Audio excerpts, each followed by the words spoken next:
एक समय की बात है। एक बुढ़िया के 7 बेटे थे, जिसमें से 6 कमाते थे और एक नहीं कमाता था। वो बुढ़िया 6 बेटों को अच्छा खाना बनाकर खिलाती, पर 7वें को उन सबका बचा कुचा झूठा खाना खिलाती थी। और वो भोला भाला अपनी माँ की चालाकी को समझ नहीं पाता था। एक दिन वो अपनी पत्नी से बोला, मेरी माँ मुझसे बहुत प्यार करती हैं। तो उसकी पत्नी बोली, वो तुम्हें सबका बचा कुचा खाना खिलाती हैं। इस बात पर उसे विश्वास नहीं हुआ। एक दिन वो चुपचाप देखता है कि माँ अपने 6 बेटों को बड़े प्यार से कई प्रकार के व्यंजन खिला रही है। जब वो 6 खाना खाकर उठ गए, तब उनकी माँ ने उनकी थालियों से जूठन इकट्ठा करी और उसके लिए थाली में परोस कर रख दी। जब वो घर आया तो माँ अपने सबसे छोटे लड़के से बोली, आ बेटा, खाना खा ले। वो बोला, माँ, मैं भोजन नहीं करूँगा, मैं तो परदेश जा रहा हूँ। माँ बोली, कल जाता, आज ही चला जा। वो घर से निकल गया और गौशाला पहुंचा, जहां उसकी पत्नी गोबर से उपले बना रही थी। वो अपनी पत्नी के पास गया और बोला, मैं परदेश जा रहा हूँ, कुछ समय बाद आऊंगा। तुम संतोष से रहना, अपने धर्म का पालन करना। इस पर उसकी पत्नी बोली, स्वामी, आप आनंद से जाइए, मेरी चिंता मत करें, मैं तो भगवान भरोसे यहाँ रह लूंगी। ईश्वर आपकी सहायता करे। अपनी कोई निशानी मुझे दे दीजिए, जिसे देखकर मैं धीरज करती रहूंगी। इस पर वो बोला, मेरे पास इस अंगूठी के सिवा कुछ भी नहीं है, तुम यह रख लो और मुझे भी अपनी कोई निशानी दे दो। वो बोली, मेरे पास तो कुछ भी नहीं है, बस ये गोबर से भरे हाथ हैं। यह कहकर उसने अपने पति की पीठ पर गोबर के हाथ की थाप मार दी और वो चल दिया। चलते चलते वो दूर एक नगर में पहुंचा और एक व्यापारी की दुकान पर जाकर बोला, भाई, मुझे नौकरी पर रख लो। व्यापारी को नौकर की जरूरत थी, तो वो बोला, ठीक है, लेकिन तनख्वाह तुम्हारा काम देखकर बताऊंगा। वो वहीं रहने लगा और सुबह 7 बजे से रात 9 बजे तक काम करता रहता। थोड़े दिन में वो व्यापारी का सारा लेन देन और हिसाब किताब करने लगा। कुछ ही समय में सेठ ने उसे आधे मुनाफे का हिस्सेदार बना दिया। 12 वर्षों में वो नामी सेठ बन गया। इधर उसकी पत्नी को सास और जेठानियां बड़े कष्ट देने लगी। उसे लकड़ी लेने जंगल में भेजती, भूसे की रोटी देती, फूटे नारियल में पानी देती। वो बड़े कष्टों से जीवन बिता रही थी। एक दिन जब वो लकड़ी लेने जा रही थी, तब उसे रास्ते में एक मंदिर दिखा, जिसमें कुछ औरतें व्रत कर रही हैं और कथा सुन रही हैं। तो वो पूछने लगी, यह कौन सा व्रत है, इससे क्या होता है और यह कैसे करते हैं? तब एक स्त्री बोली, यह संतोषी माता का व्रत है, इसे करने से मन वांछित फल प्राप्त होता है और गरीबी, मन की चिंताएं, मुकदमे, कलेश, रोग आदि सब नष्ट होते हैं। संतान सुख, धन शांति और मन पसंद वर मिलता है और दूर गए पति के दर्शन होते हैं। उन्होंने उसे व्रत की विधि बता दी। उसने रास्ते में सारी लकड़ी बेच दी और उन पैसों से गुड़ और चना खरीद लिया और व्रत की तैयारी करी।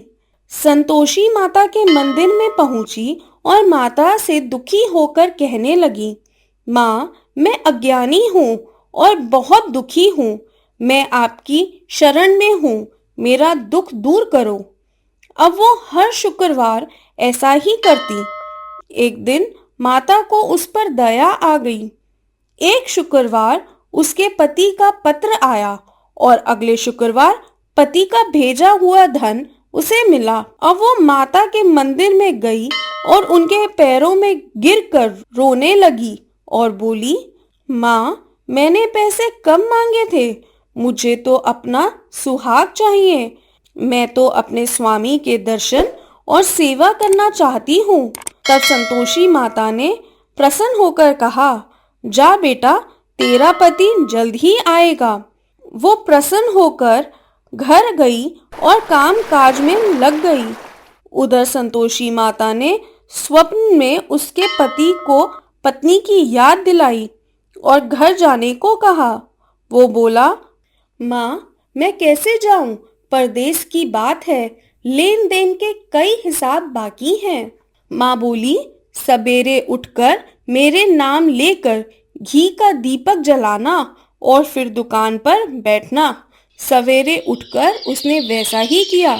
देखते ही देखते सारा लेन देन साफ हो गया और धन का ढेर लग गया। वो खुश होकर घर की ओर रवाना हो गया। उधर उसकी पत्नी रोज लकड़ी लेने जाती और संतोषी माता की पूजा करती। एक दिन वो बोली, माँ, आज ये धूल कैसी उड़ रही है? माँ बोली, बेटी, तेरा पति आ रहा है, तू लकड़ियों के 3 ढेर बना, एक नदी के किनारे रख आ, एक यहाँ रख दे और तीसरा अपने सर पर रख ले। तेरे पति के दिल में इस लकड़ी को देखकर मोह पैदा होगा और घर जाकर आवाज लगाना, सासू जी, लकड़ी का गट्ठर लो, भूसे की रोटी दो और फूटे नारियल में पानी दो, आज मेहमान कौन आया है। उसने वैसा ही किया। आंगन में लकड़ियों का गट्ठर रखकर बोली, सासू जी, लकड़ी का गट्ठर लो, भूसे की रोटी दो और फूटे नारियल में पानी दो, आज कौन मेहमान आया है। यह सुनकर सासू दौड़ी दौड़ी बाहर आई और अपने कष्टों को भुलाने के लिए कहने लगी, बेटी, तेरा पति आया है, आ मीठे भात का भोजन कर, कपड़े और गहने पहन। इतने में उसका पति बाहर आया और उसके हाथ में अपनी दी हुई अंगूठी देखकर माँ से पूछने लगा, माँ, ये कौन है? तो माँ बोली, बेटा, यह तेरी बहू है, पूरे 12 वर्ष हो गए, पूरे दिन घूमती रहती है, कोई कामकाज भी नहीं करती, तुझे देखकर नखरे दिखा रही है। मैंने तुम्हें और इसे दोनों को देख लिया है, अब मुझे दूसरे घर की चाबियां दे दो, मैं उसमें रहूंगा। माँ बोली, ठीक है, जैसी तेरी मर्जी। और माँ ने चाबियों का गुच्छा पटक दिया।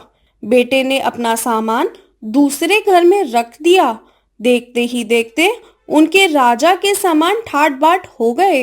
अगला शुक्रवार आया तो उसकी पत्नी बोली, मुझे संतोषी माता का उद्यापन करना है। उसका पति बोला, खुशी से करो।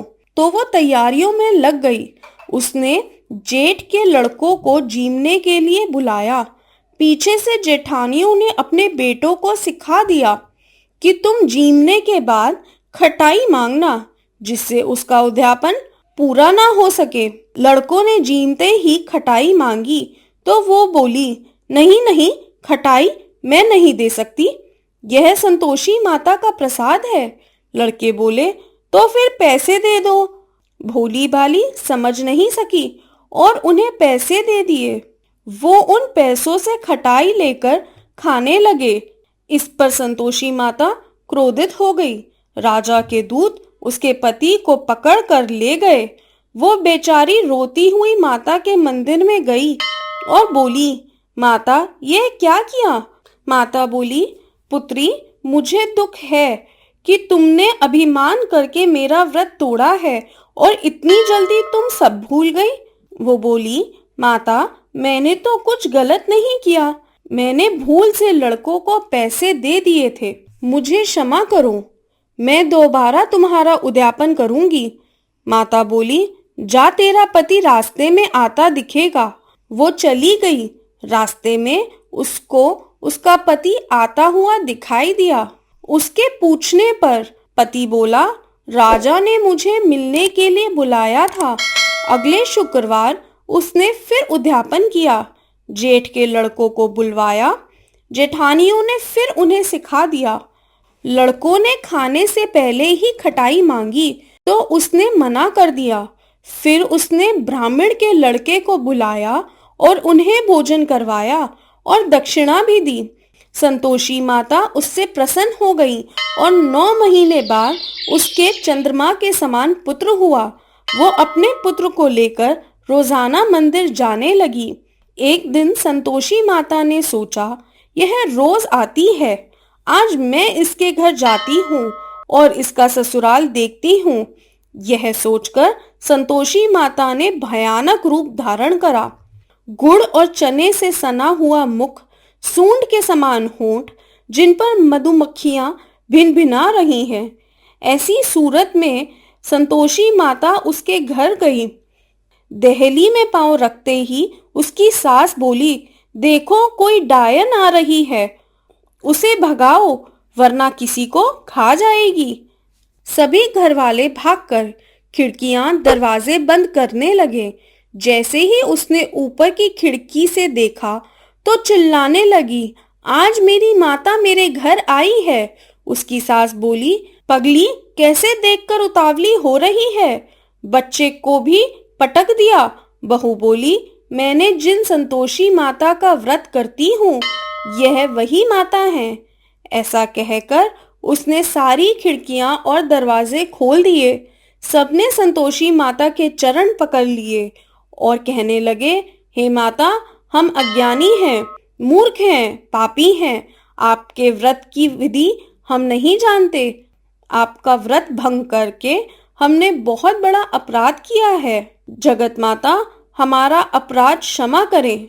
माता बहुत खुश हुई। जय संतोषी माता।